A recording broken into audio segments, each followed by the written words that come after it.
What up? It's Vodfathers. I'm drinking the silly juice. That messes up intros, but also only lets us all say one word at a time. Welcome to Vodfathers. Let's talk about everything, but not cold sandwiches. Because things like ham are too hot on fiery. Fire! Fiery fire is so bad. That's a terrible way of ending that, bro. Just gotta, what did you just say? On fire, man. I set it up like 6 times. CMV's taking it to fucking Zimbabwe to cool out. Holy shit. Everything's on fire, including the bits we have for the start of the show. And including Gen G, it seems like, because Munchkin's going to T1. Dude, that news has just rocked my world, bro. I feel like that is such a good move for T1, just because I think it kind of ruins what Gen G was cooking as well. And Gen G are going to be playing a tournament in like a week. No, 2-3 weeks, something like that. And I don't know who the hell they've even got on the team, because they're apparently benching Foxy9 as well. So at the moment, I don't think they actually have a full squad. But Munchkin going over to T1, I think, is cooking, because if you were looking to replace anybody on the T1 squad, unfortunately, it would be Stacks in the IGL role, I think. I think this... See, the problem I've got with this is last year, I was a real T1, downer. I didn't like T1. I didn't like watching T1. I thought they were frauds. I thought they turned up for a week. And I didn't like them. The problem I've got now is, though, Munchkin is like one of my favorite players. I like the way he plays Viper. I like the way he calls. I think he's fun. And so now what am I going to do? I'm not seeing a problem here. I'm not seeing a problem. You've got a team that you previously didn't like, who's now going to get a lot better and has a player that you like. That's just an opportunity to enjoy watching a team. But I'm a natural contrarian, so Autumn leaving is a positive in a lot of people's books. But in mine, I like to be the contrarian. So Autumn leaving makes that harder. You know what I mean? Because more people are going to be on the T1 train now.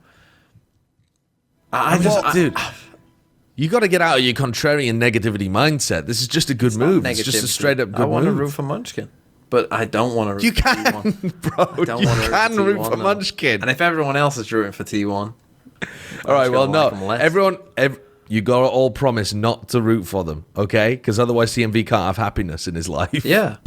Yeah, but they will. They'll be like, oh, I love Faker. You don't watch it. No one watches it. People definitely do watch LCK and the global shows for League. What they don't watch is like LCS anymore, I guess. Well, at least LCS is back. But focusing on Valorant for a second. Wasn't Munchkin a vocal part of Gen G, like within the rounds, and like a little bit more of like or like is Munchkin a more quieter player? I'm asking both of you. You've probably watched him more than I have. Oh, he's an IGL. Okay, so for me, when it comes to looking at T1, don't you think that there's like too many cooks in the kitchen now, like on the team, like too many like leadership-esque roles, too many mid-rounders, too many people that have ideas? You kind of run into like not an Autumn situation, but like. Well, you got Meteor and Munchkin having their thoughts about how a round went with Buzz as well. Like, we watched the doc for like some of the, and we might it for some of the negativity, but we also got insight as to how they review each round. And like, there's sections of that team that all have an input as to what went right in the round, what went wrong in the round. And I feel like we're adding another chef into what is already an overcrowded, like food spilling out the Bulls kitchen. Well, I actually think it's going to be great. Go on then, TMV. I think you bring up an interesting point about who they replaced him with. Who was leaving T1. Because I think if you would have asked most people, like, oh, T1 are bringing in Munchkin, most people probably would have assumed Stacks was being the one who was going to leave, right? But it's wait, is that not the case? It seems like DH is the one who's because like that's going to so go many, back to like, T1 Academy. And so Shyo's point, I think, does make some sense that you've got Wait. Stacks, Buzz, Meteor, Munchkin, who are all going to be having some input. You've kind of got... Obviously, Stacks has played on teams both as an IGL and not as the IGL previously. But yes, that apparently is what's going to happen. It also makes the roles a little bit stranger because you don't have someone who's like definitely always a primary smokes player. What the hell are we talking about out here? What the? Why on earth are they doing that? And where's You that were come about from? to go into a positive outlook on it, and I've given you this information. Yes, bro, It's because completely changed your mind. yes, because getting money. Yeah, actually, dude, Munchkin coming in to replace Stacks makes all the sense in the world, man. You're taking out an IGL that was all right, but very one-dimensional. I think in terms of the way that he was calling this year for, I mean, definitely the best IGL that we have in Korea. One of the best IGLs that we have in the entire region and in the entire world. Super, super proven guy. He also frags harder than Stacks does, although not like enormously. But yeah, he does frag harder. And going into the next meta offers you a lot of the flexibility that that this team would also benefit from. And it solves the having too many cooks in the kitchen. You get to reunite Munchkin with Meteor. You get like I think you have the right balance of ideas on that team. Like, I think it's fine for Buzz. I think Buzz will take a little bit of a backseat to Munchkin because Munchkin's got the respect of being like a not just a Masters winner, because of course the others are too, but having a dominant year in 2024 is a bit different, I think, to what like Stacks and Buzz have achieved with the one-off win in T1. But if you're getting rid of what is their obsession with cutting the new guy on the team every time, bro? What's going on? DH was great and he's your smokes player. Do we really want Munchkin on perma smokes? Please, surely not. Surely we're going to have Munchkin play the like flex role where he can still be fantastic playing Viper and can pick up some initiator sometimes as well to allow Itsu to play double duelist. What are we up to out here? I've done a 180. Yeah, you have done a complete 180. This, I mean, people are trying to get me to play, what's it called? The Road to Empress or something? Yeah, Road to That Empress. game. And I watched 2 minutes of you playing it, and so correct me if I'm wrong, Sideshow, but it seems like there's a hierarchy in that game, and it feels like maybe there's a hierarchy here in this Korean team. You know, like, we've got Stacks. Stacks is a, respected elder, and DH is the new... Stacks is the consort of kindness. Yeah. Oh, well, I don't know what that means, but sure. Sure. And DH is who's a lowly peasant in that game, or new. Yeah, I mean, DH is just one of the Karens who's just wandered in, just absolutely pulled from a noble house. We don't pull the commoners into the court of China, but sure, Of course. But yeah, that's but DH is going to get fed the soup. All you need to know is you get fed the soup or given the towel. It's one or the other. The issue too is not just like in-game roles as well, but like I'm not sure if you guys are familiar with like playing just with your friends in any competitive game. There's always that one guy who's guaranteed bottom of the scoreboard you can yell at. He's kind of like they're kind of like the lightning rod that takes the flame. It's not me. It ain't me, first of all. It's not me. But I'm just saying, like, there's always that role, right? Like, Sylvan can take it, DH can take it for a bit, and then the team can talk about serious things. I've experienced the days where, like, the one guy who gets roasted a lot and takes it 24/7 is sick on the day of school, in middle school, right? Suddenly, the group leaders start to look at each other. There's no lightning rod anymore. They start to say the mean things to each other, and those guys, their egos can't handle it. It gets crazy. So I think that I don't see a single lightning rod on this team. I don't see a single grounded cable. This is an electrician's nightmare. There is no circuit closing here. It's fucked.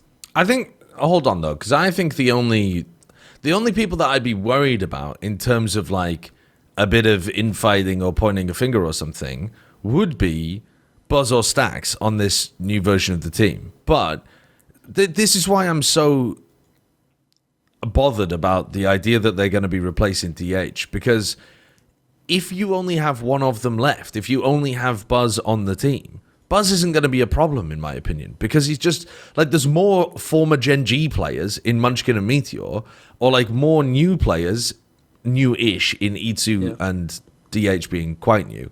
Like, you don't have a functioning faction. You just have one person. There's no large bolt of electricity. It's just a little bit of static that's easily dispersed. You don't need your great grounding rod.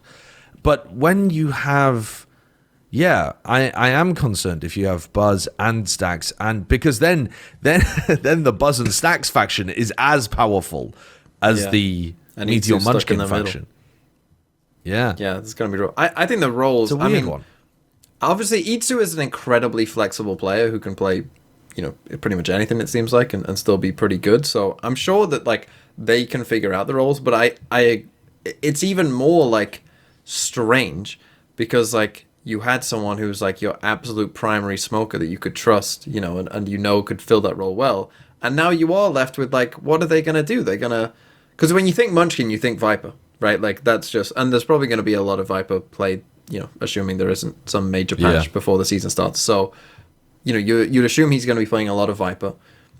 And then you think Stacks, you think Initiator, right? Like, that's what you think when you think Stacks. So does that mean that Itsu then has to play? Like, is he just going to become... He's just going to be the smokes player, I guess. Yeah.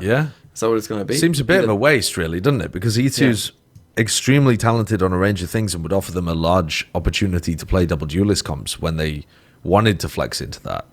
Well, my hot take on that too for like next season, after looking at how the patch has developed a little bit, some of these players like Itsu, like Kiko, people that like are good on the role but also are very like aggressive due to some of the other roles they play, get to have the room to be still more aggressive and are probably the best picks for controller if any player slotting to it, because you have less time to even be in your smoke zone unless you're playing Astra, which I don't think the teams will be doing with players like this. And they just have more time to shoot, and they're going to be better at shooting than any other person you have on the role playing Omen or Brim or Harbor. Counterpoint to that, though, Shio, is still, why don't we just keep DH, who's also just a better shooter than Stacks? Because it's not DH versus Stacks, it'll be DH versus Itsu on the role.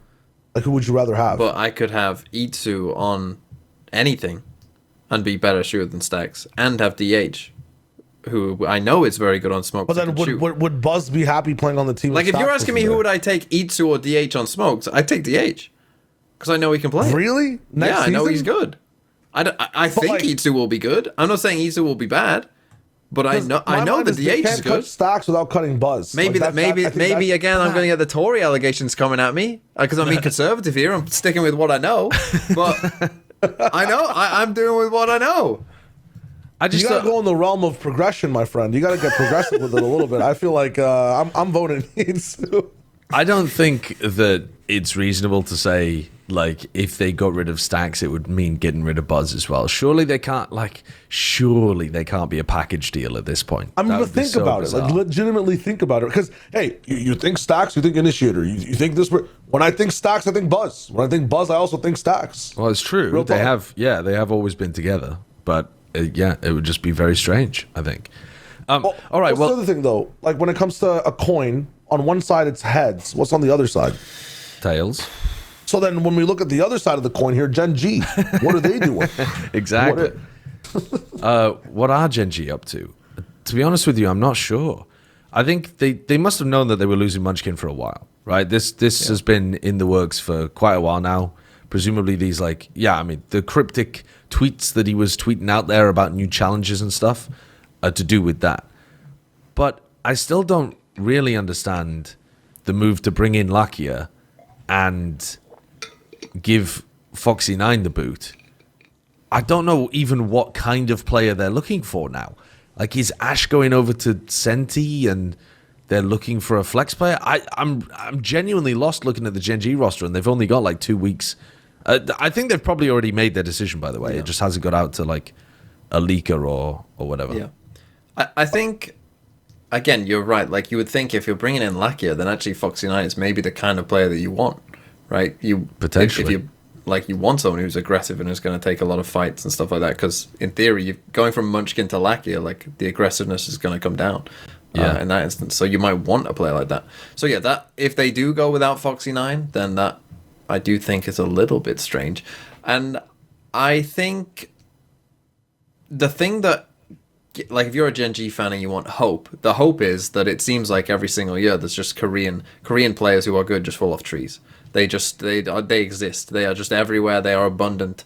You know, you can find them. We've seen it multiple times. We saw it with Karen in 2024. Just, you know, literal no one knew who he was. Even Chober, who was fucking plugged deep into the scene, was like, yeah, I don't know who the fuck this guy is. And then he turned out to be Karen, right? We've seen with like SLT winning Ascension this year, you know, that they have some very good players, of course. And I would assume that, you know, most of those players, if given the chance to go to Gen G, probably would take it. So there probably does exist some Korean talent that, let's face it, 3 people who look like us and from where we're from don't have a fucking clue who they are, and we won't until we see them play. But you gotta have some faith. Shyo is gonna now pretend that he is deep and knows the Gen G. Listen, and Korean I know scene inside and arcs.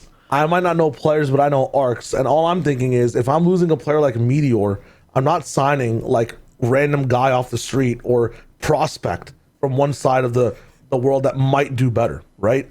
I feel like this is the start of a rumbling inside the South Korean Valorant scene. I'm looking at some of these teams. What if they pick up a DRX player? What if there's like a big roster moves coming in still, like from the side of, you know, just Pacific, and we are just witnessing the start of it?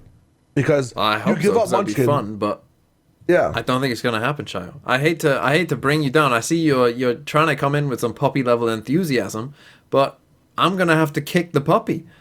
Don't kick Shut the up. puppy. Dude, It's not happening. from Nongshim, Shut up, puppy. DRX, we've got. Yeah, you said SLT as well. I just don't see any SLT player joining Gen G. Like, I just think one of the another one of the Titans, it moves. I feel like this is like a very the Munchkin move was like a vitality move with Chronicle, where like the money was better, so we moved, even though the other situation might have been genuinely fine. You know what I mean? Like, but like there's room for that to cascade now. In EMEA, there was no domino effect. There aren't any more Chronicles to move around. But I think in Pacific, there's many Chronicles, many sagas to move around and adjust each trilogy of teams. You know what I'm saying? Like, it goes crazy with it. Anyways, It could do. Yeah. Gun to your head, who's doing better, Gen G or T1 next year? T1. God. You got shot. You got shot. You got. I'm dead.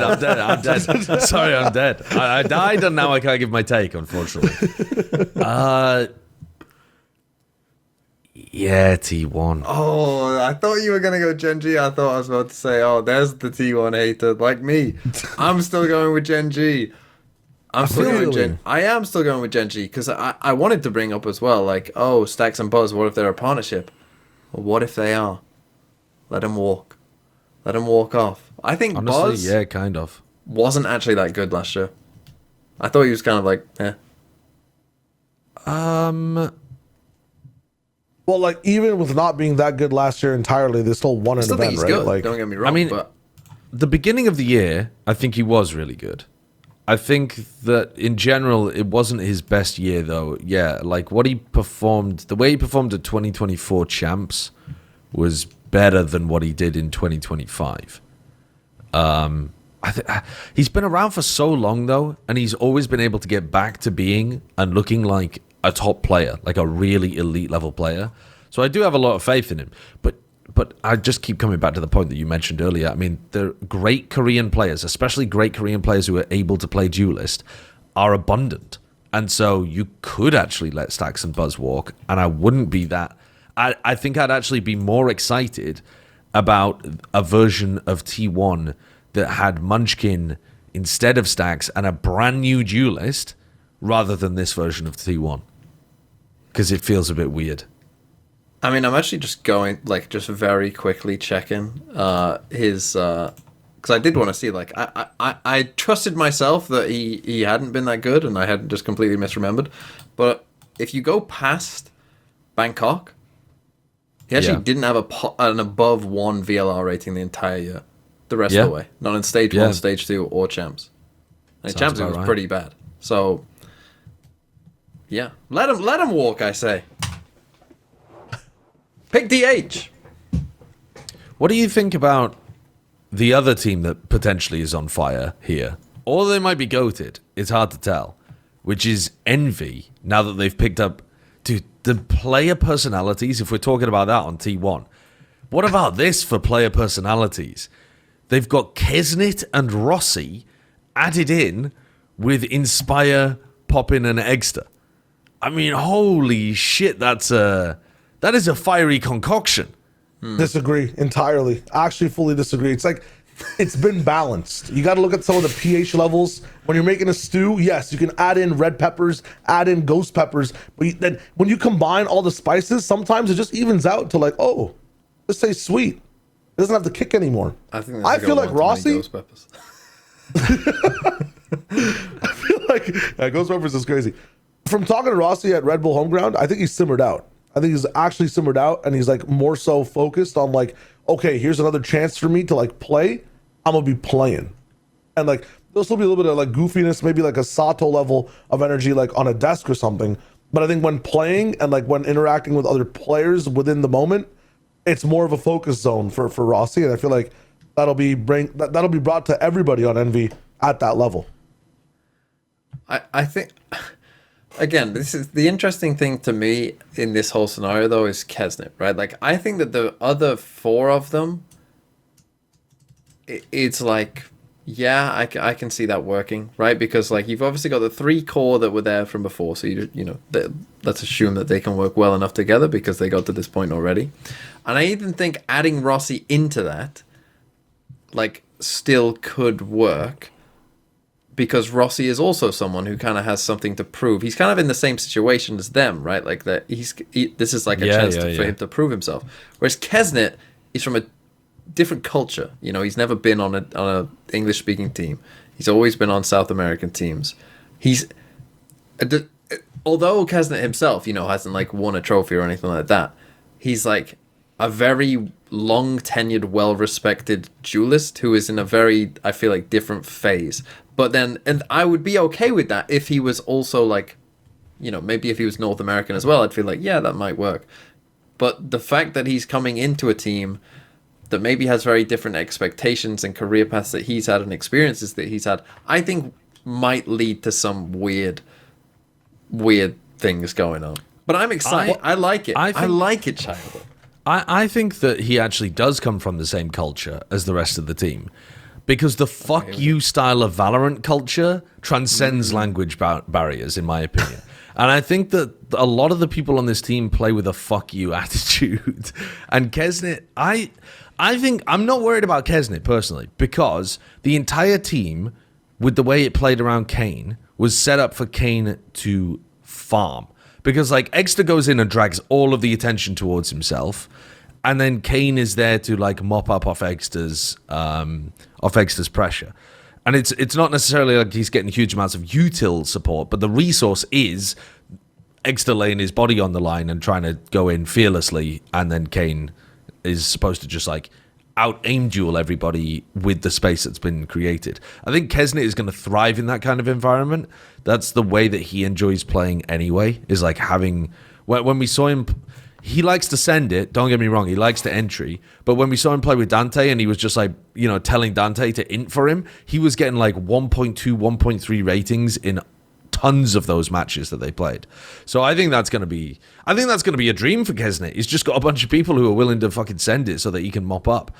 I think Rossi's the slightly odder one in my opinion, because he's got like, he actually does have a vision of how he thinks the game should be played, because he's had this like IGL experience. He's a very vocal player. He's got like ways he thinks the game should be played. If he's willing to put that aside and just play the way that Envy have previously played, I think that's going to require quite a shift in terms of his mental. And maybe he's going to be able to do that, and maybe he'll thrive, and this will be like a redemption tour for him and a development in terms of his philosophy as a player. But I'm more concerned about the guy who's been ping-ponging in and out of teams on repeat than Kesnit, who's just been consistently great for years.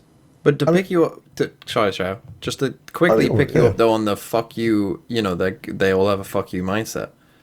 Does that work if you're losing? Do you know what I mean? Isn't that mindset very susceptible to when we lose 13-4 to G2?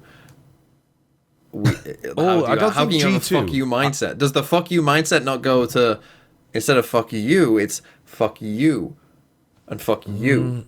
I think if they lost 13-4 to G2, it doesn't work like that, personally. I think it's fine. But if you lose 13-4 to, like, the new Furia, or, like, you lose 13-4 to EG, maybe even a Cloud9, honestly. Because Envy's expectations... I think EG's got some sauce. Yeah, but I'm not disrespecting these teams. What I'm saying is these are like middle of the pack teams, right? Yeah, and if Envy are getting blown out by middle of the pack teams in tier 1, that's way below their expectations. Like, they should be coming in here and thinking we can actually compete, maybe even for some of the international events. Like, we should be one of those teams that's solidly middle of the pack and an upset team for some of the top squads, because that's what they've been doing in scrims for years. So yeah, if they weren't, I think it's kind of an easy narrative, though, to tell yourself, we would have been fine if Kane and Ion were here. Do you know what I mean? Like, I think you've got an easy ego release valve. Because maybe for the three that are on the team, like, but not for Kesnet and Rossi. But Kesnet, yeah, I think Kesnet will be fucking, to be honest with you, I think he'll just be checked out if that happens. I don't think he'll be raging at people.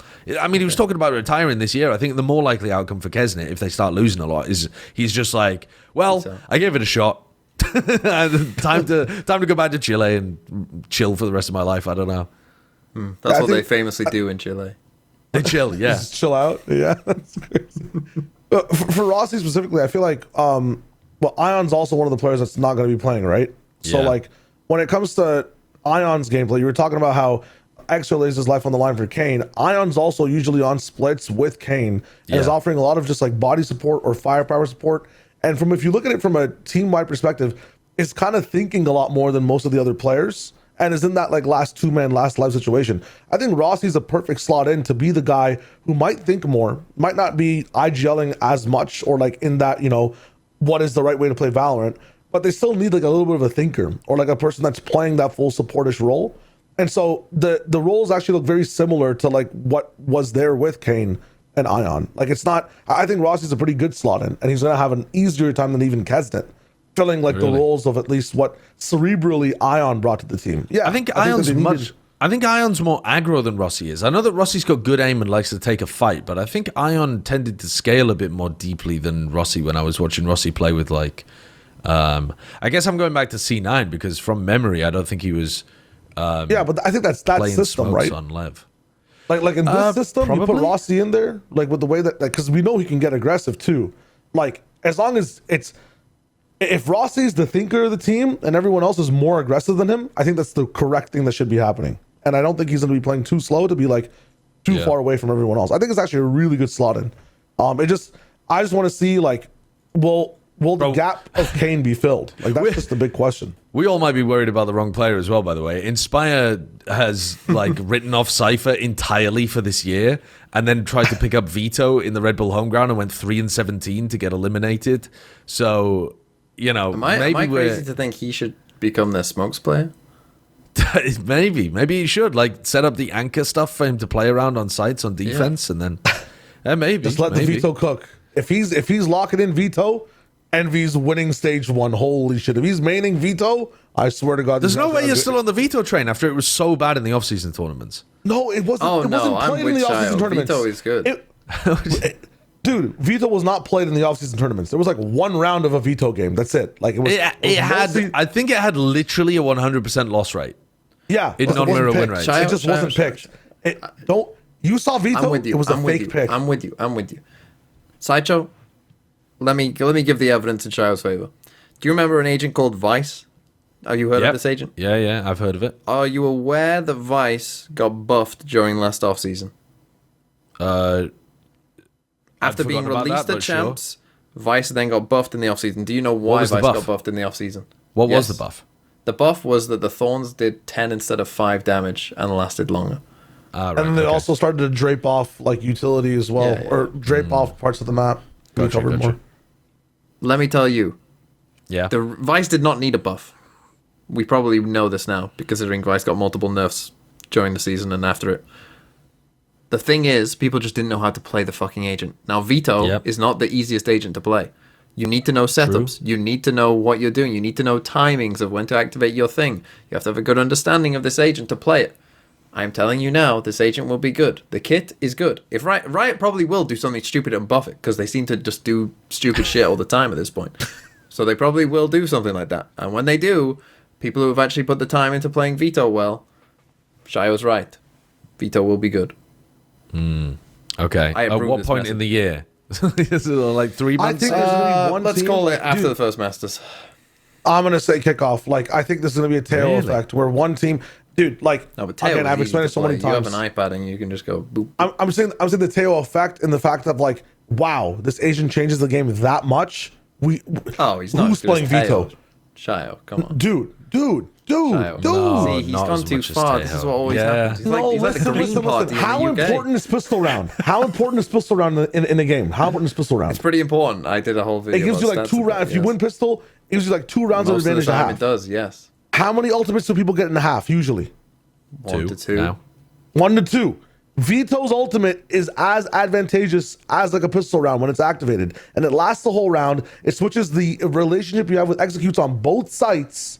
Like Sorry. maybe on some triple sites. Where the hell are you getting as impactful as a pistol round from? Dude, you cannot get an op or a judge off the line. It just gives you an innate advantage in both the guns that you have and the relationship you have against other people within the round. Like when it comes to firepower, like the whole idea of pistol is if you win it, right, you have an entirely insane economy advantage. You have an entirely insane gun advantage against the other team.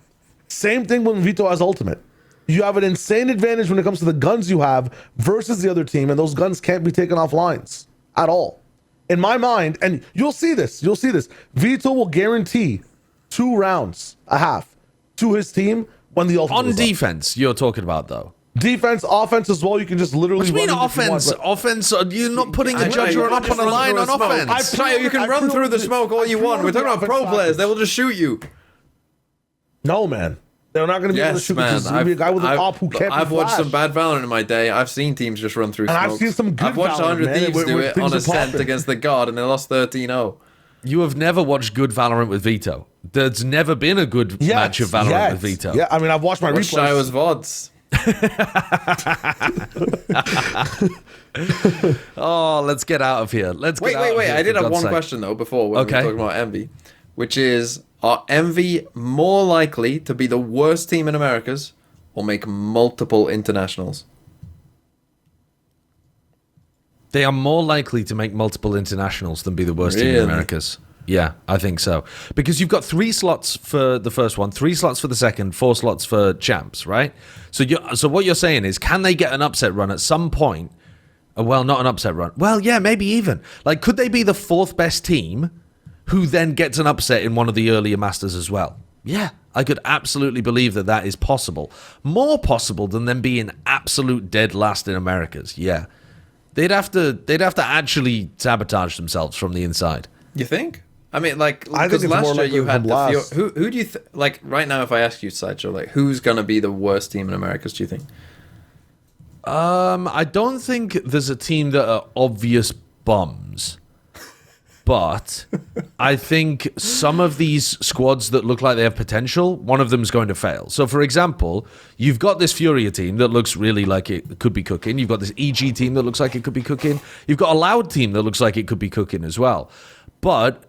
And I suppose you could throw Sentinels in there too. Like Sen looks like they've got Sen something the cooking. worst team in Americas. Go on, say it. Say on this podcast right now. Sentinels will be the worst team in Americas. Look at the I'm not camera willing. in the eye. Look at the I'm not- camera. We can use this for all the promotion material for this podcast. Look at the camera right now and say Sentinels will be the worst team in Americas this year. You've just said it, bro. You've just said it. I'm not gonna say a specific team, but what I am saying, there's that crop of teams that are hunting for the middle of the pack and making a lot of bets right now. And I think that Furia and EG are the 2 that are making the most bets. But I do think Sen are making a ton of bets that everything's gonna work out as well. I think they do have a lot of like bumps in the road that could be coming their way. Same thing with Loud too, man. And is there a chance that it all goes tits up? One of those teams, 100%, is gonna go tits up. You just don't know which one. But do you not think with a team that's never played in Tier 1 with 2 players that they're losing, with a player who... Oh, they've got a chance. Only played 1 agent and now says it's shit. Yeah, there is a chance. Especially if Yoru gets nerfed early. If Yoru gets nerfed early as well, that is like, then we're swinging the pendulum full the other way. But I think at the moment, I've got more faith in Envy than doubts. That's fine. Shyo, your answer to that question? Last or two? My answer to that question is internationals? Never said that. Never said that. I think it's more likely they come in last, just because like even Josh is kind of spelling it out. I don't know if that was support in your theory of they're going to make multiple internationals, or support in the theory of they're going to be coming last, because there are so many teams that have that potential, and I feel like most of these guys will be the ones that are losing, and Envy included. I think their caveat and their what if is one of the weakest when it comes to what's going on. Their story of adjustments is weak. When you look at EG, Furia, it seems like everybody got upgrades. When you look at Envy's roster, it's the only one that is slightly downgraded. Everyone from what got happened. upgrades. Fucking hell. As if they were all on the same level. Dude, Envy of last year compared to Fury of last year is like a lion versus a mouse. What do we do? Like, we can't be saying It's more Envy like went that. down. Yes, Now I Envy get went down. The lion got a shaved mane. And Furia got better. What, the mouse decided to grow a little bit? What? It's still a fucking lion versus a mouse. It's like lion to animal from another dimension. It's not even the same animal. What's that mean? It's not even the same animal, man. Like Furia, you can't even compare it to Yes, the team. Fury roster is a slightly bigger mouse than the last one. You were just saying, they've got some hope there. You know, there's all right. It's gone from a mouse to a capybara. Maybe it's still a rodent. It's still a rodent, but it's a big fucking rodent now. Okay, well, you take a mouse in a fight against a capybara. Absolutely, they can just dig into the capybara's stomach from the down below or something. Capybara doesn't really have any offensive properties whatsoever. Dude, okay, let me put it this way: would you do in a fight against an animal that has 0 attack stats and 50 defense stats versus an animal that has 2 attack stats and 0 defense stats? Who would win? The mouse would give up. The mouse would die of starvation. The mouse would not give up, bro. It'd be gluttonous. It'd be coming in jacked, fucking after the capybara fight, full on lean cappy beef, again, bro. Okay, so what is the new what is the new Furia then? Like a particularly aggressive rat?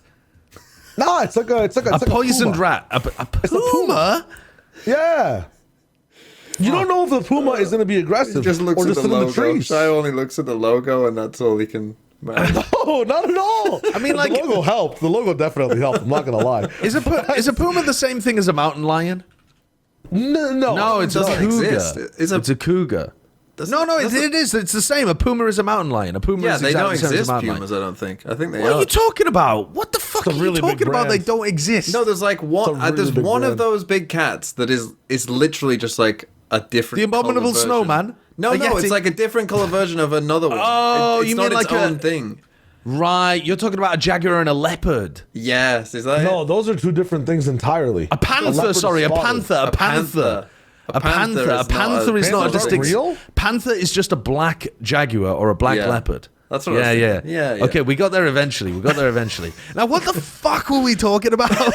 I'm talking about envy, and I gave you that question. Anyway. Okay. Dude, can we move on? Can we have a nice managed move on? Well, time to talk about our sponsor for this episode. One of our sponsors for this episode, I should say. Because we're going to move on to our IntoTheAm GlowUp. So we're going to be talking about which teams have gotten better, the most improved teams from one season into the next. Who's won the off-season, essentially. But before we do, we need to talk to you about IntoTheAm.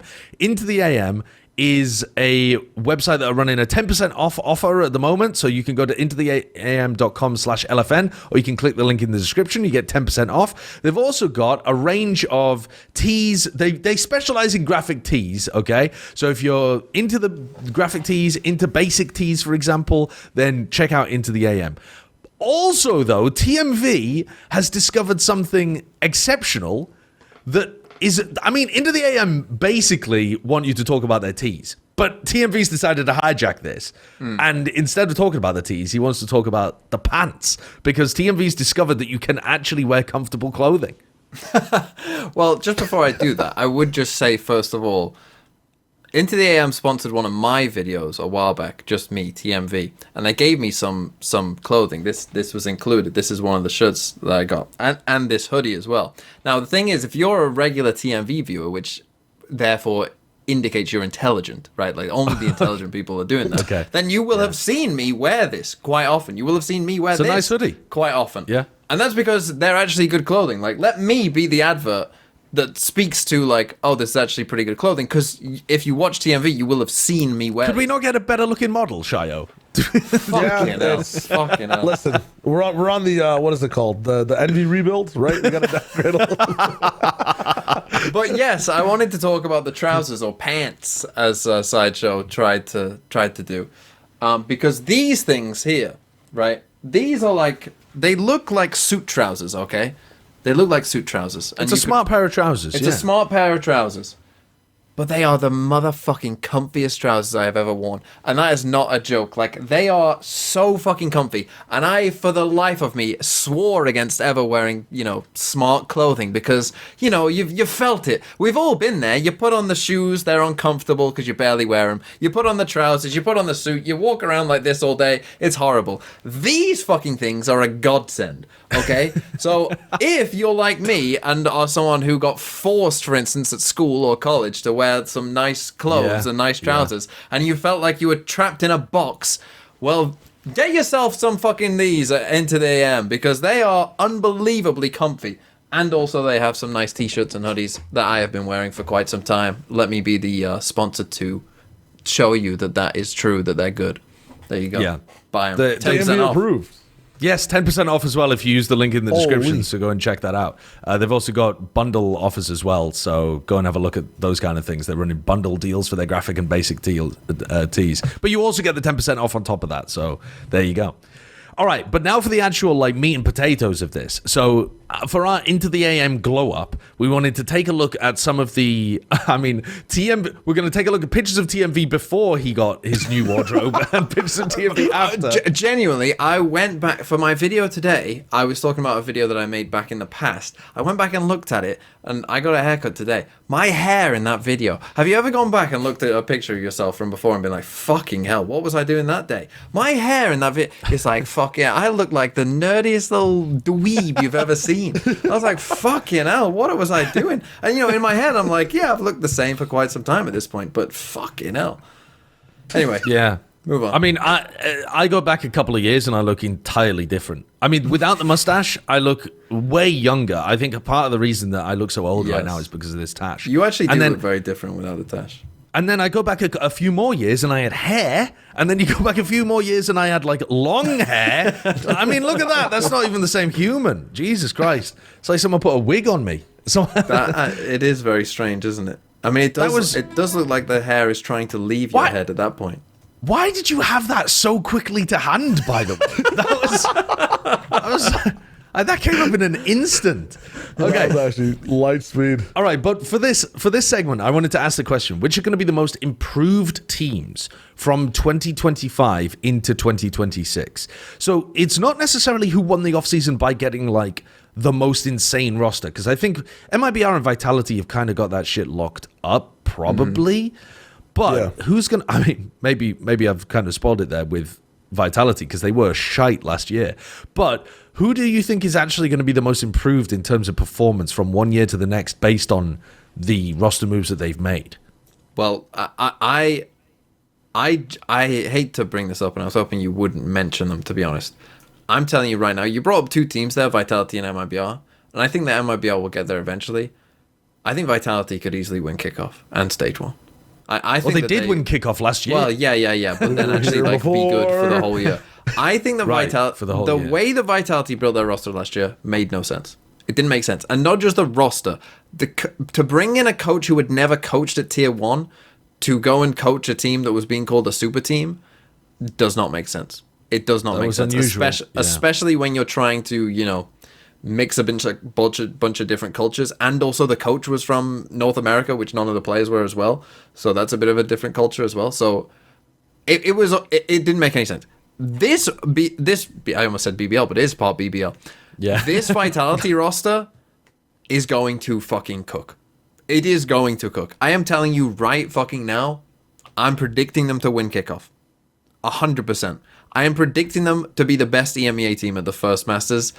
And I'm going to go out and say it. Without Chronicle, I'm going to predict Vitality to be the best team of EMEA this year. Not necessarily the best team in the world, but of EMEA. I actually think, we were talking about Americas there, and, you're like bringing up hope for all these different teams in Americas. I think EMEA is looking a little bit weak.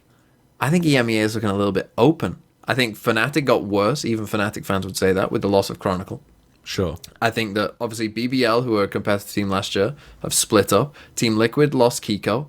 Team Heretics, have lost Mini Boo, and we'll see how they do with that. But, Comeback so far hasn't been the player that, was promised when he was playing in Tier 2.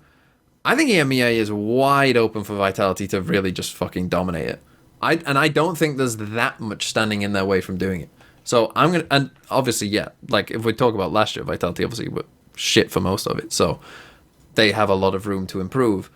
That's my case for Vitality. They're going to cook. I don't even need to talk about Chronicle because I actually think that the coaching staff plus Yampy will actually be the biggest improvement to them. Yeah, honestly, I mean, that is the structural elements that they've added are enormous improvements compared to last year.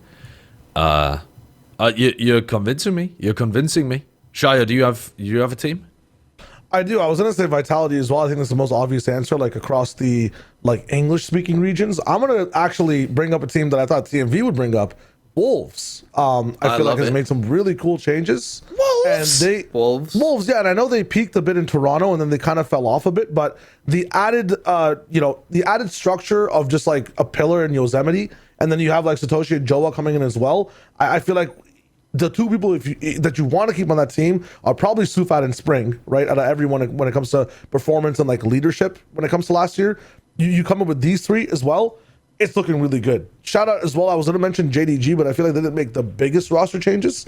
Wolves, I think, made the most in China when it comes to the three replacements, and I feel like that puts them from bottom of the pack to a guaranteed middle at least, and hopefully top. Like, it seems like a crazy change. Hold on, though.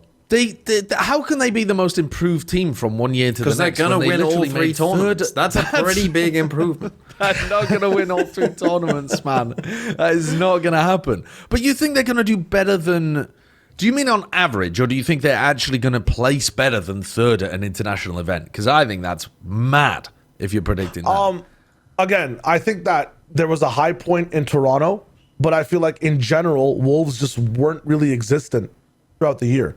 I don't take Toronto and then put that as a, I don't know, like a big badge or like an identity on them as a team. I think as a team still, they are like a little bit bottoming of the pack, and there was a dream run that happened in Toronto. We see the potential for them being a consistently good team. They never were one. They were a team that wasn't really at the top before. So I feel like now they'll actually have an identity to stay at the top, to be a team that's not the bottom of China with a dream run, but actually one that deserves to be where they are, making these events, being like in the conversation like EDG, like DRG, like XLG and BLG.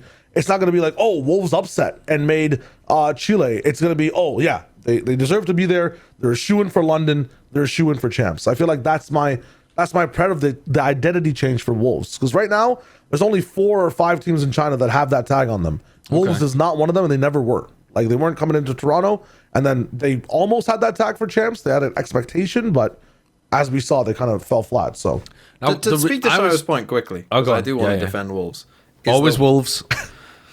Well, sign TMV. I think it's hashtag sign TMV. I think one of the big problems that Wolves had last year was the fact that they didn't know what direction to go in. They almost had players that were too flexible, I think. Like, in terms of they changed a lot in terms of like, okay, Spring, you're now, like when they were good in Toronto, right? It was like Spring, Perma Viper, like Perma Smokes, like we're playing double smokes all the time. And, we're playing a pretty slow style and winning through that. And we're playing a pretty controlled style. Then, as soon as they left Toronto, the meta changed slightly. And they were like, fuck it, let's run double duelist every time. Right? And they made that work by, switching Spring and then switching Lysor and switching like most of the team. It was basically just Sufat playing the same role and Juicy. And everyone else was, doing different stuff. Sometimes we got... like Lysor on fucking Sentinels, sometimes he's playing Smoke, sometimes he's doing even some Initiator stuff. Like it was a lot. And I think that this roster, I mean, again, I don't know as much about the players just yet, but I think that this roster will be more focused and be average better. If they can still have that peak but bring up their floor significantly, Show's cooking. Okay. I do have worries though about Satoshi and what he's been doing early on. You gotta have some worries on the team, man. That's just part of the process. I was going to say, Satoshi, they grabbed it from Rare Atom, right? Yeah. But I think a better Rare Atom player was grabbed by JDG. That's actually one of my teams that I would nominate as most improved. Because JDG were also quite crap last year. They've kind of just been quite crap for a while. They've been hanging around the like, oh, maybe they could do something kind of region of China, but not really even had like a breakout tournament. But this JDG team, they've just signed Bale, who was the former head coach of Bilibili, who did really good things with Bilibili. Like, actually took them from being a team that was playing nonsense Valorant, just running around, I don't know, YZ with a judge kind of stuff, and then turned them into a team that was playing... Valorant. Yeah, fun, sure. But they still kept a little bit of the whimsy, but mostly playing much more disciplined, way more... I know that Bilibili played like ass in the actual tournament where people were paying attention to them when they went to an international event. But in terms of what they were doing in China, it was way, way, way better, way more consistent. Then they've also added a better player from Rare Atom, which is Zhe, the duelist player. I think he's better than Satoshi. I think he's going to be a phenomenal addition alongside Stu on JDG. I think the two of them together, you're almost guaranteed to be like a... If you have Stu, Zhe, and Bale as the head coach, I don't even mind who else you have on the team. I mean, Yuko is a great addition, but... Just wait till they sign Aspas and ruin the roles. They're going to be in a good spot, man. That team's going to be in a good spot. And I also want to give a shout to Furia, too. Well, I was going to say, Furia was so bad. Yeah, they just have to be... Even being competitive is a gigantic leap. They might be... by far the most improved team, because they've gone from being the worst we've ever seen, literally ever, to being... You never know. You never know. Don't put that in the air. These new Fury players don't deserve that. If it happens again, it's a cosmic curse. Oh, yeah. Can I just shout out, what if Zeta Division play like they did in that one day of Red Bull home ground? Then it would be them. It would be them. If they played like that, it would be them. What if November 15th was every day? Yeah. What if they Groundhog Day November 15th? They have it in them. It's in there, we know. Yeah. Yeah. I was thinking about, is it going to be one of the Japanese teams? But I just don't believe. I don't believe. Well, it would have been. We definitely all would have said DFM if Munchkin to DFM happened. Yes. And the people wanted that to happen. People in my chat were like, when Munchkin posted a little sign gift, they were all like, oh, DFM. It's DFM are going to be good. We long for a good Japanese team. It's never going to happen. It does feel like it's not going to happen. All right, I've got a good one for you here. Let's go into the Galaxy Brain Club for a second. Because there was a Reddit post. It's the off season, right? Which means that people are like coming up with all sorts of things in order to stay entertained. And that's when I think you get some of the most unhinged content hitting the Valorant competitive subreddit as well. But this one was just like a really good brain teaser kind of thought provoker, which was a user who I should probably give credit for because I'm completely ripping their shit. But I closed the post. But I'll find it in a second. This user actually it's deleted, so you can't even see who posted it. Never mind, I don't have to give any... They're embarrassed to be associated with you. Yeah, they got shadow banned from the whole Reddit, maybe. I don't know. Anyway, it's too dangerous to talk about this. About a week ago, they said... They posted the 10, what they said were the 10 biggest what ifs of Valorant. I don't agree with all of them, so I've made my own list, but I've copied a bunch of what they said. But the idea is this is an alternate history if a certain thing didn't happen or if something else happened instead. And I want you two to tell me what the biggest changes would be and whether it's like a net positive, a net negative, or what's interesting about it. First of all, I think this one's just like insane. What if TenZ didn't join Sentinels? What if TenZ stayed on that Cloud9 roster, never had a buyout, never went to Sen and played for them at the first Reykjavik? Maybe it's a monetary problem. Maybe Sentinels couldn't come up with the cash in the moment. Maybe you just wanted to stay on Cloud9. Whatever the reason, we're living now in an alternate universe where TenZ didn't ever join Sentinels. Fnatic are by far the best team of all time because they would win Reykjavik. They would win Reykjavik because C9 would be better. The two teams who would go probably would have been C9 and like TenZ was like, again, you have to remember TenZ was outrageous. Obviously, like his later career is what most people remember now, but like there's a reason that TenZ became TenZ. It's because that in the early days when he was playing Jet, he was outrageously good. And in Reykjavik specifically, like in those moments, he was outrageously good. Now, everyone was shit at the game back then, right? Like they were all... the level of gameplay was dog shit. Don't get me wrong. But he was dominating people just based on his mechanics and understanding of it, right? Sentinels, the team, though, like the actual team Sentinels would have still been good, right? It wasn't like the other 4 players that they had would... I mean, they literally won that tournament without a coach, and they didn't lose a map. So clearly the other 4 players still had a lot of talent. They still would have been fine, but I think that they would have been worse enough to let Fnatic win, and Fnatic with an extra win under their belt, and then, you know, assuming that the Fnatic side of the story plays out the same, you know, they win 2023. I think that Fnatic would clearly be the GOAT team. The GOAT team, you know, from the start to the middle to the end. It wouldn't even be a debate. It would definitely be Fnatic. I think probably crazy. Hard agree with the base facts of like, if this happened, that would happen in the moment, and that's the wave.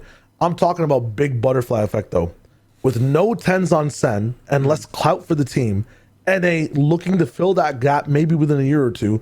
TSM joins back in, because back in those days, orgs still had a little bit of saying power when it comes to viewership. People would still follow some of these orgs. Wardell, I think, was still playing in those days. Suddenly, TSM's in the business. Who knows? Maybe Sen didn't work out, but TSM has the money. TSM TenZ. Ooh, that has a nice ring to it. That's kind of nice. TSM takes over as the biggest org in NA. Rob Moore, who? Just another middling team, maybe, right? Entirely different scope.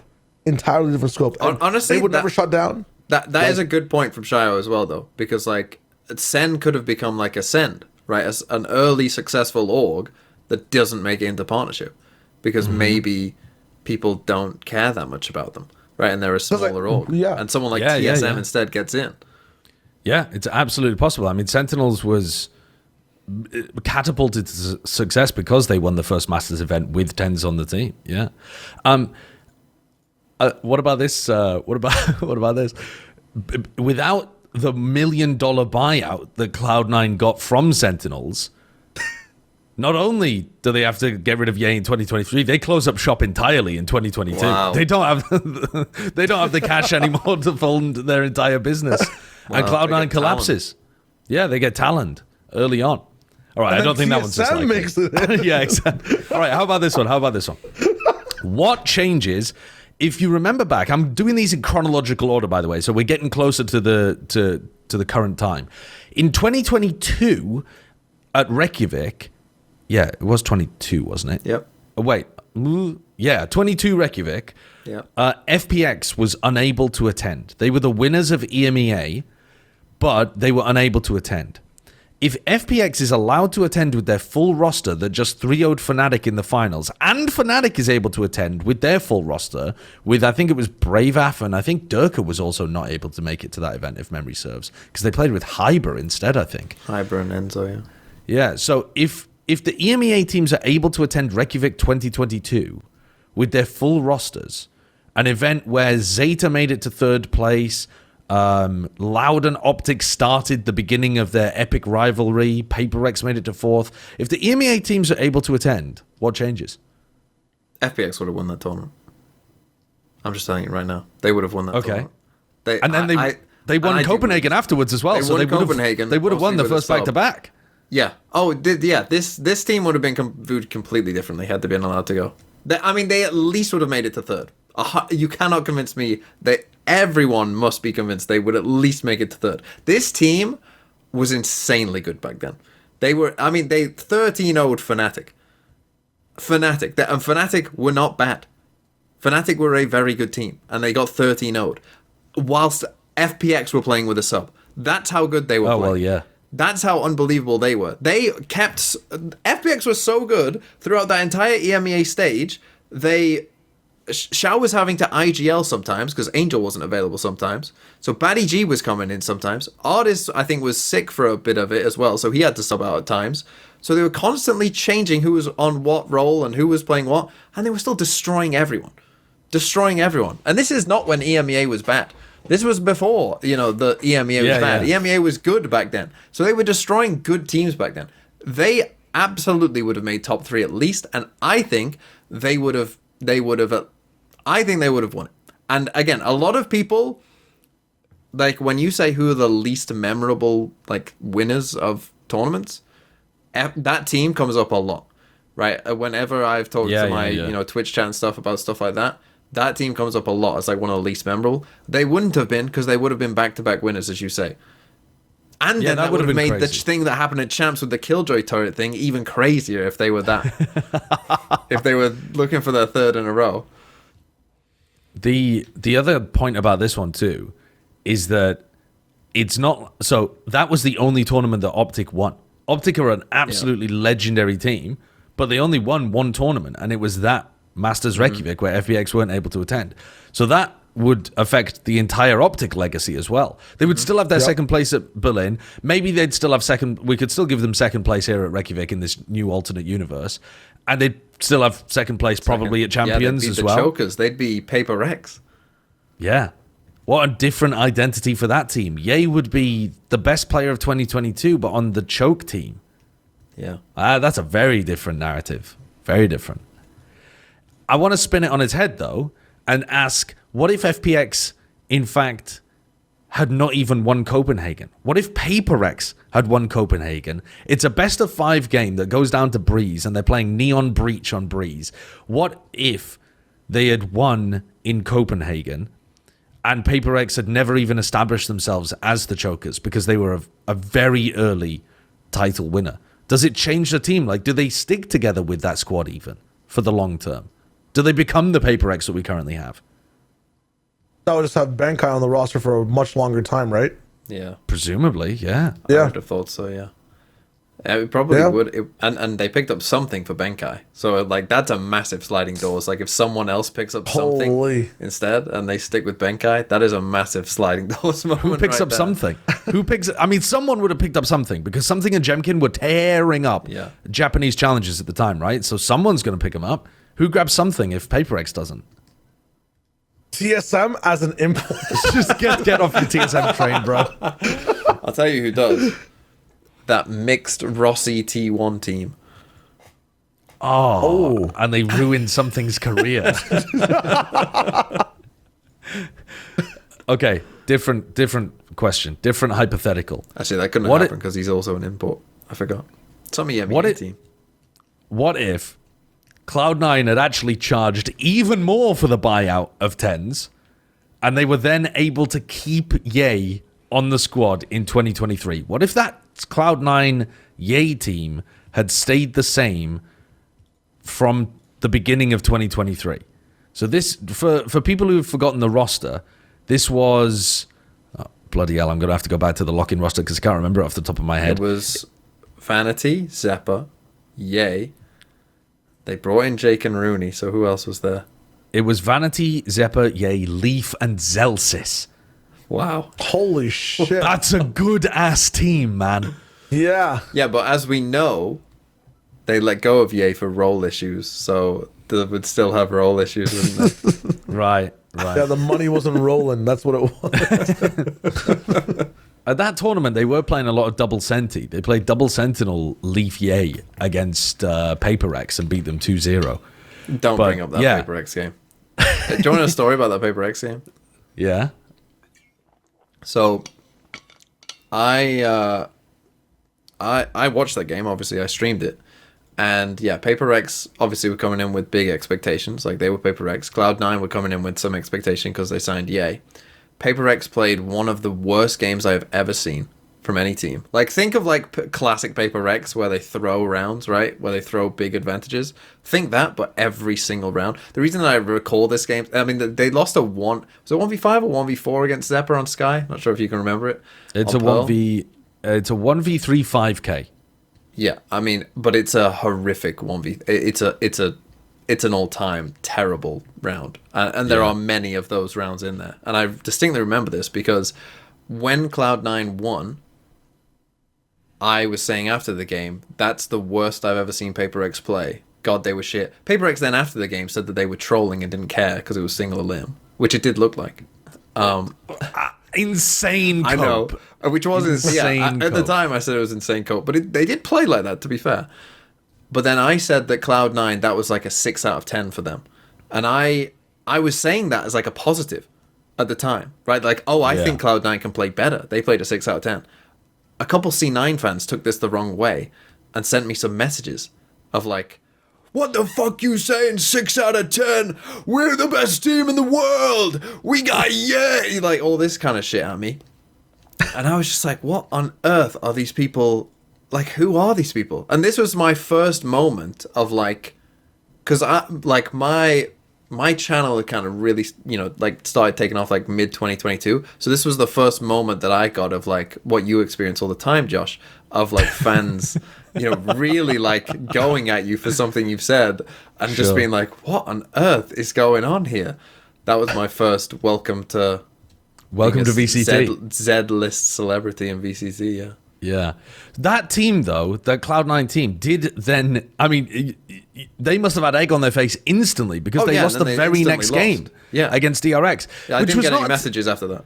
Yeah, it's not a terrible loss. It was a 2-1 loss to the team that ended up making it to 4th place, I think, or like the semifinals. 3rd, 4th, yeah.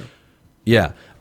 So DRX were very, very good at the time. But do you think that Cloud9 squad, if they keep Ye, does anything that year? Like, does it actually matter if they manage to keep it? See, it was strange because if you remember, the Cloud9 roster that they ended up having had an amazing regular season with Jake and Rooney, if you remember. And then they crumbled in the playoffs. Maybe either way. Maybe they do well in the playoffs and we don't think of C9 as chokers in the playoffs. Or maybe they don't do well enough to get to the playoffs and also don't pick up that narrative of being chokers in the playoffs because they never even get there.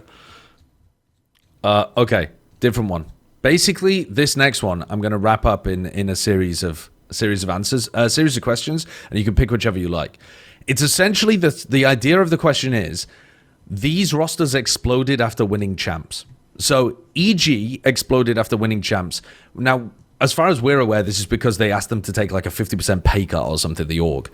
So, in a world where EG actually have money. The TenZ money goes to EG somehow. Yeah. 2022 Optic keep their roster going into 2023. And then EDG keeps Simon after winning in 2024. And they don't have that internal collapse and they just keep on running with Simon. Which matters more? The EG one is the biggest one, for sure. EG... That has the most cascades, yeah. EG would have... I'm not going to say they would have won tournaments in 2024 or whatever, but they definitely would have been one of the best teams in the world. There's just no way they wouldn't. The way that team... Actually, not. Go on, Shy. No. I think that EG both... Like, they obviously have the skill, and they'd have the skill to upkeep where they're at, but the reason for playing, like the identity as a team to, like, get to that point, keep pushing... Yeah, like, I just feel like once the dog gets the car... What the fuck does it do with it? You know what I mean? Like, what happens next? What's life afterwards? Like, that's my approach to that EG team. I feel like I can definitely see that team like winning, like obviously winning champs. Then it stays together. Why aren't we winning games in the offseason? We just won champs, or like why aren't we winning games next year? We're champs winners. Meta changes, yada yada yada. If they want to stay together for a while, like in the future, Tejo coming out, like all these things, like would the team still? You've actually convinced me right there, because when I think about EG, from when they picked up Demon 1, they never actually struggled from then on. They literally just won from then on. They lost a grand final in Tokyo, but literally other than that, like, and they lost two playoff games, I think, in the first playoffs, but they weren't expected to do anything at that point. Like, yeah, that's actually an interesting point, because obviously at some point you are going to struggle, and you're right. Like, you're gonna have expectations on them. They never had an expectation. Well, you know what? Fan favorites. They had something to fight for, but so actually, Demon it's Simon in the that matters. business. Simon matters the most. See, Do they still have the argument? I mean, can we have that? Can we have EG? What, sorry? Simon still has the argument with EDG, but they're just forced to. But they're forced to keep him. Dude, I mean, the thing is, I don't think the Simon one matters at all, because even if they kept him, it's to do with like what they did with the Yoru, right? Like, I think the problem was the Simon leaving was secondarily. It was a secondary effect to the fact that they couldn't figure out the Yoru part on the team at all. Like, Kang didn't want to play it. It took until the very end of the year. He literally didn't try to play the Yoru properly until champs, basically, which is just crazy. So I don't think that changes much, to be honest with you, whether they keep it or not. We don't get the GOAT of Valorant, Jenny, in the business, so that's a big loss. Jenny's on his way out, apparently. They're looking to pick up, who did they just pick up? CB, was it? CB, yeah, is the rumor that they're going to pick him up. Oh, shit.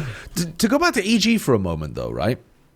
Do you think if they... Remember the Chosen Knife incident? I do. Where That 100 Thieves lost to EG? Yeah. I mean, maybe not specifically the knife, but if 100 Thieves beats EG, and so EG MIBR. don't... Sorry. 100 Thieves if 100 Thieves beat MIBR, yeah, sorry. Okay. 100 Thieves okay. beats MIBR... Therefore, 100 Thieves makes playoffs instead of EG. If EG don't make that, they have no way of making it to Tokyo. If they don't make it to Tokyo, do they still do well at champs? I'm telling you right now, and this is a train I've been on for a long time, and EG are the only team, as far as I'm aware, to ever properly do it, which is run drills with a 10-man roster. I'm telling you right now, they would not have lost a map in LCQ in Americas. And I'm not saying they would have won, because I think they did probably need the experience of going to Tokyo, if you know what I mean, and playing on like big stages. But they might have got like top 3 again. I think they would have at least finished top 3. They were just too good. They were just and also the advantage they would have had though at champs that they didn't get is people wouldn't have been banning Fracture against them, because everyone at champs by that point had realized we can't let them play Fracture because it's a free win for them. Imagine if at champs they did get that. Yeah. Might have won even easier. Yeah, Maybe there's a caveat too on your 10-man thing. Liquid was a team that ran a 10-man roster, kind of in terms of like the way they scrimmed 24/7, and they got really good too, like in kickoff of last year. So, as far as I'm aware, too, they said that the like running drills thing was they didn't do it that often. Well, then they're stupid. Yeah, I agree. I feel like that person was wrong. That was a misquote. So don't even worry about it. I'm just telling you, look, I've literally done a master's degree in coaching. The way that Valorant teams scrim makes no sense. It doesn't make any sense. And if, like, again, I always think if I went and talked to the people who lectured me and told them how much these people were getting paid and what their practice schedule is, they would think, what the fuck are these people doing? I can literally picture their faces of like horror, of like thinking, how can you be this inefficient? Yeah. Okay, I have a what if for you. Okay. So 2025 stage 2, NRG are keeping Verno, but and they get everyone else, not Brock. Do they still win champs? No, they don't. They don't win champs. Of course they don't. Like, because the thing is, even though Verno is very good, they needed someone to be the literal MVP of the tournament. Like, I'm not saying they wouldn't have gone to champs. I'm not saying they wouldn't have done pretty well, but to actually win it, they needed someone to be the best player in the tournament. I also think the run for NRG to win champs was so unlikely in and of itself. Yeah, that actually changing even OTs. changing even the slightest thing means that they don't win champs. You know, like change Ethan's breakfast and they don't win champs. so certainly if you change out Brock, they're not winning champs. But I do think that has interesting effects for MIBR as well, because I think MIBR are also cooked if that happens. If they keep Verno on NRG, it's not like MIBR were going to pick up Brock and go on a run. So like it actually makes both teams worse. Okay. Yeah. No, I was going to say I've the way for 100 Thieves. Who can? Oh, Cloud9 would. Cloud9 maybe. Yeah, maybe Cloud9.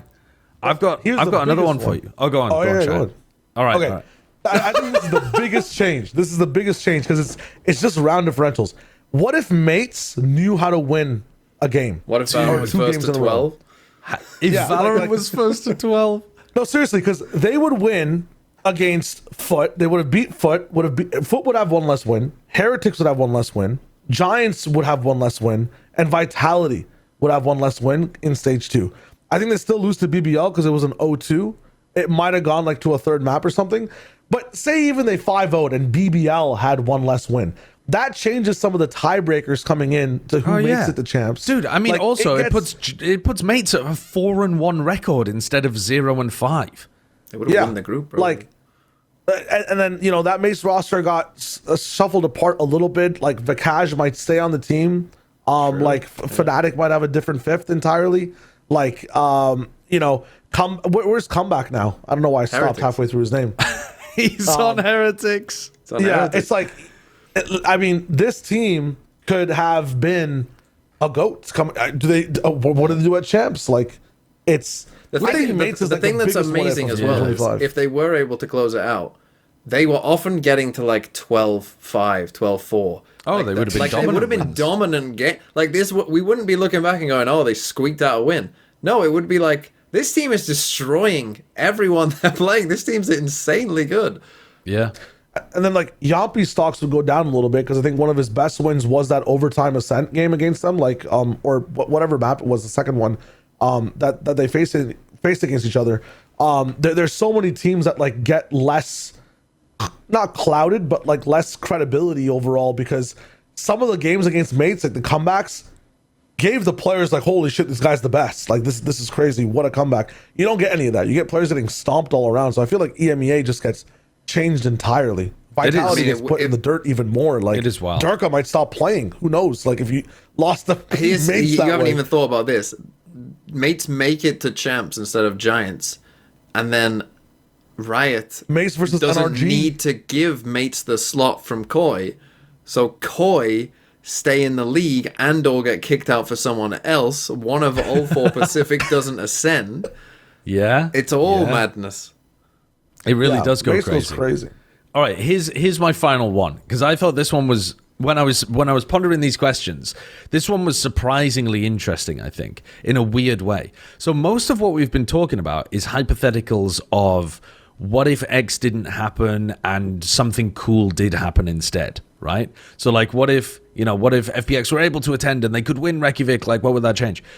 This one's a weird one because what I'm changing in history is I'm changing it for the better, but I think the outcome is for the worse, but we'll see. What if Team Heretics had their whole roster able to play every event in 2024? So what if they never had to have Padatek play at Shanghai? What if they never had to have Woot on Duelist? What if they never needed any of the subs that they ran with? If they ran that full roster, would they have actually even made it to the finals that they got to? No, I don't think so. I think that's like some of the lessons they learned from their subs and what they had to do like makes the team what it is now. Like without that, I feel like they don't get as far. Yeah, I think the Woot duel again. It's like the same thing as Broke. Like when Woot was on Duelist and popping off, like you probably needed that to get to that point. Without that, you might not have done if he was not doing that. So I don't know. That's an interesting because they still would have been very good though. This isn't like the other ones. Like they still would have been one of the best teams. Yeah, they still would have been one of the best. Now, if you dial it back all the way to Masters Madrid as well, though, remember, Woot couldn't attend. Yeah. And so Padatek was filling in for Woot, and Paddy had an awful tournament there. Paddy went nuclear at Shanghai. But at Madrid, he shit the bed. They had that disastrous loss to Paper Rex, and they ended up going out early on. So maybe they have a much better Masters Madrid. I don't think they win it, though. I don't think it matters in that sense. But then at Shanghai, personally, I can't see them making the grand finals of Shanghai without Woot being on Duelist and the numbers that he was dropping. I just don't see it happening. And then I don't know if they make the finals if they don't have that level of, experience, knowledge, confidence. Yep.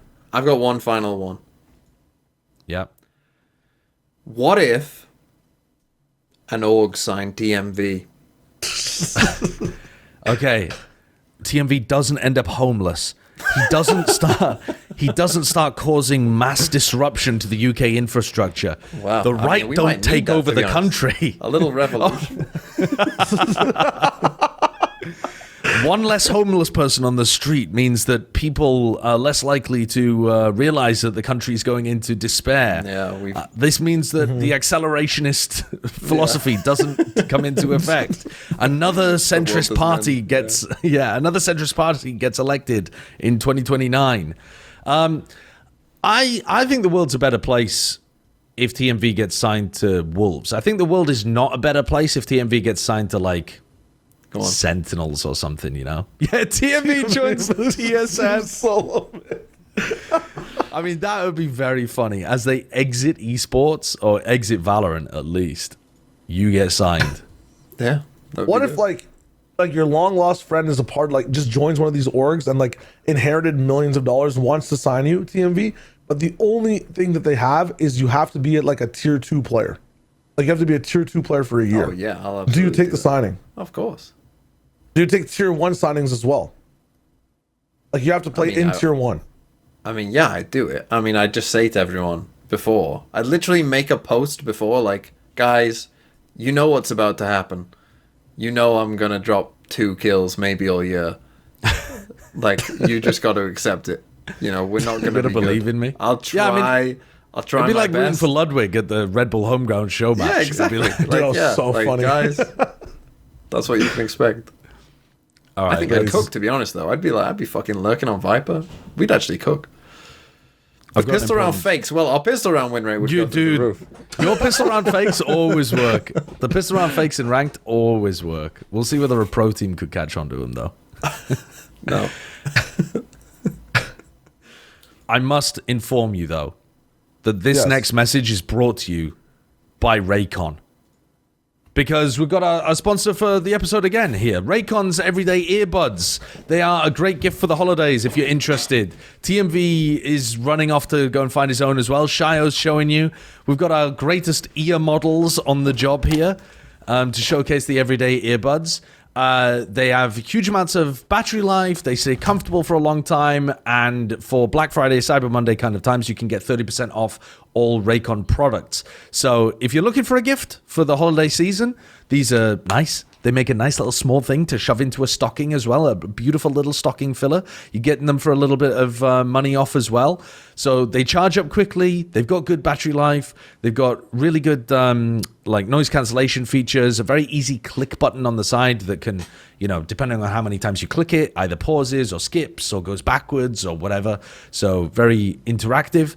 And there are already 3 million customers, not necessarily all Vodfathers viewers, but we hope so one day, who already love Raycons. They come with a 30-day happiness guarantee, so if you don't love them, returns are easy. You got nothing to lose. Go and check them out at buyraycon.com/Vodfathers. They're going big for Black Friday and Cyber Monday. Everything's up to 30% off. You just click the link in the description or go to buyraycon.com/Vodfathers to save on Raycon audio products site-wide.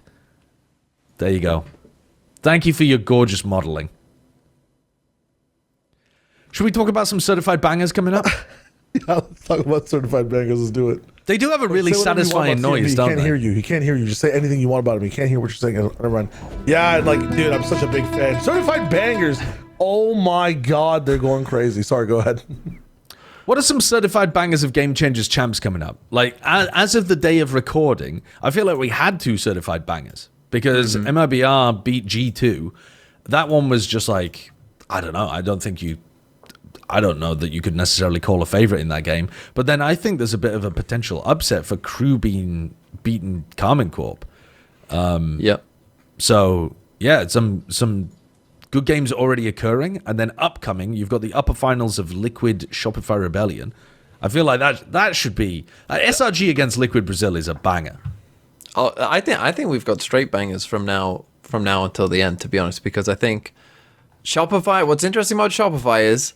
I mean, Shia will know some kind of good reference for this. They're the big bad boss, but they just they have a weakness. You know, they have shown a weakness. We didn't think it existed, but actually a little weakness has appeared all of a sudden. So to bring it back to the Panthers earlier on, they're the Panthers, except they're the Panther from Kung Fu Panda, whose weakness is the wushu pinky grip, and they've got that one weakness. Otherwise, immaculate, impossible to stop. But if you find the right person with the wushu pinky grip, kapoosh, skadoosh. And that honestly. sticking with Kung Fu Panda, we may have found the team. I think The Team Dragon Liquid, Warrior? I think Team Liquid might be the Dragon Warrior. Yes. No way, dude. I must be so happy. I don't know why I'm just fucking elated right now. Dude! I think Kung Fu Panda lore! And what's great about this, of course, is this is a rematch of last year's final as well, is SRG versus Team Liquid Brazil. So does it hit? Maybe we're in Kung Fu Panda 2 or like some sort of like sequel. I don't know. I don't know. But to me, it's like, yeah, this has to be banger because I think Team Liquid Brazil have kind of the experience of last year. They've grown from it. And now you've got SR, who everyone thinks is like this undefeatable team. But in the KC game, we saw, like, actually, you know, Sideshow, me and you were talking about before, like, it actually looked like for a moment, like, oh, KC might actually do this. Now, I think Team Liquid are a better team than KC.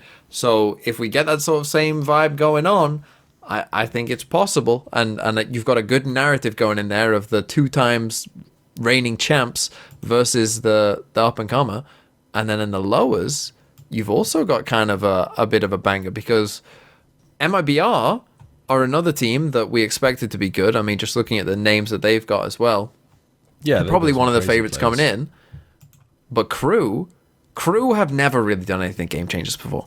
Like they've had, I mean, I'm pretty sure that Kania has been on this team every single year. And I think Michaela's been there for a couple of years as well, coming to game changers, and they always fizzle out. This is the fucking Crew from 2021 run in VCT. They're on a run. You're right. It was an upset. I wasn't expecting them to beat Karmine Core, but here they are. I mean, I even think if you go back on other game changers, you probably wouldn't have even expected them to beat like Giants in the first game that they won. You know, they've been kind of historically worse than like the EMEA teams or, you know, pretty much any other team. They've been one of the worst teams generally at game changers. But here they are, going on a run from LATAM, a region no one expected. Here we go. So you've got the kind of underdog. You've got MIBR with some drama going on. Gonna go on a run, Bren's favorite team. And then the uppers, you've got Kung Fu Panda 2. How could you not like it? That's crazy.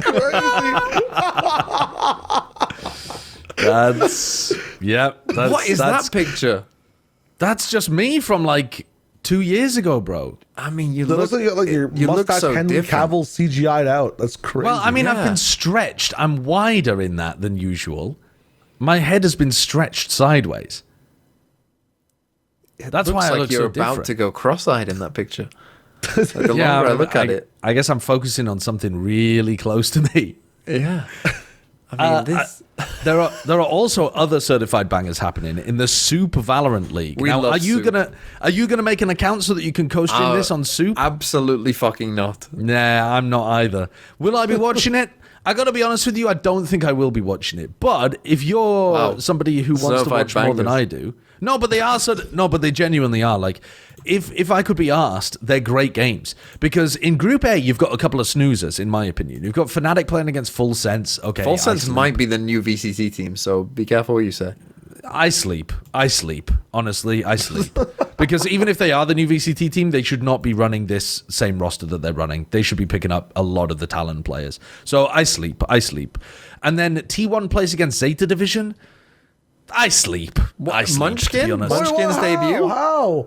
Munchkin's debut versus Zeta. Can you play a BO3? Zeta are not going to be good though. Okay, I'll watch things to learn from. If Zeta play well in that game, I'll watch the VOD because it will be a banger. But I'm not certifying that as a banger when Zeta just flopped at the end of Red Bull home ground. Should people judge you based on how much you feel the second gym in Mogul Platinum, or should they judge you for where you end up in your run when you're doing the best you can from what you've learned from? Okay, but should they judge me based on my win against the rival fight on Route 201? No, they should judge me based on the harder fights later on. They should judge me based on where I finish, where I believe place. He did fail a run to the rival fight on Route 201. Yeah, possibly. I mean, let's not talk about this. Let's not talk. But here's the thing. The other group is actually genuine bangers, I think, like the whole way through. For somehow that Group B is stacked. DRX are playing against SLT Songnam. That is going to be a crazy game. 2 Korean squads going up against each other. The SLT squad that just won Ascension versus DRX, who've been looking really good with the Yoru Waylay stuff. I think that's going to be a cooking game, to be honest. DRX just came off the 10 Global Invitational as well, where there's like a Squid Game thing to this as well, where it's like the number 1 MVP gets poached to go to Gen G. That's the whole idea of this matchup. So, and then the underlying. The other side is RRQ against Gen G, so we get to see the new Gen G team, which we have no idea who they've got on it at the moment, and they're playing against RRQ. Like, I think that is more interesting in terms of getting a look at a new team than T1 Zeta, personally. Anyway, bangers, but I probably won't watch because it's on Soop. Well, the tier 2 scene, Shyo's favorite thing, that they also had that problem. They were much like you in terms of, these are good games that I would watch. They weren't on Soop. Sad. It's a bit tough though. It's not wrong. Hold on, I'm doing some research. Okay. Listen, right now we're taking away from tier 2. That's the issue that I have with this show. We could be watching tier 2 on this podcast on a pip, true. You know what I mean, and giving them support, but we're not doing it. And at least I brought up TSM. I was trying to show some support, but I didn't hear you guys talking about any tier 2 teams. Full sense. Full sense. They're going to be an official VCT team. VCT team, so they don't count. Yeah, true. I want to move on to our next segment though. TBD. Do we have a stinger for this? It's to the be big decided. Debate. I guess we might not. The big debate. Shyo, I'm gonna give you the big debate. Are you ready? Yeah, true. I actually had a whole thing for this, but go ahead. Yeah. Go on. Well, you can go for it. The big departure. Yeah. What is the big debate? Light is like, please turn the podcast off. Okay, very quickly. Shyo, can you lie if you don't know what the truth is? Absolutely, yes. Truth is just subjective on what I believe. So if I go against my own belief internally, I am lying to myself. So does that mean then that if you truly believe that something is true, even if it isn't, it cannot be a lie? Yes. That's like how ignorance exists in a sense. Lies are only relative to like the system that you're putting the statement up against. So even the truth most of the time is a lie to someone, and that's what changes beliefs pretty much. Like you're basically having to lie to yourself to accept the truth sometimes, and you change and become a better person, and then that becomes your new truth. This is a pretty objective, like non-debatable thing to talk about. What are we talking about? We live in a post-truth world, according to Shyowager. Yeah. Hold up. I actually have a really cool segment for this, actually called To Be Decided. You guys watching right now, whatever platform you're on, go to YouTube. Go to YouTube for the moment, whatever platform you're talking about. Drop in the comments. You can decide what we talk about in the next episode. If this video gets 1,500 likes, we will take some of the top comments and make them the talking points, maybe one or two, for the next episode. To be decided, you be deciding what we say. So type up in the comments. You have to be subscribed though to the Vodfathers and all of us as well. So you can hit that button and hit all those buttons too. Yeah, we'll definitely be checking all of that. Videos, all of them from the beginning. You have to like every TMV video, both Sideshow channels. You got to be subscribed to and watching at least a 5-day streak of on both live streams. Message every org's general manager to sign TMV. But seriously, drop in the comments what you want us to talk about. And VCT to get Shyo a casting gig. True. Release me and sign him. We got to swap positions. Well then, yeah. Should we end it there? Goodbye, everyone. Smash that like. Smash that like button. Bye.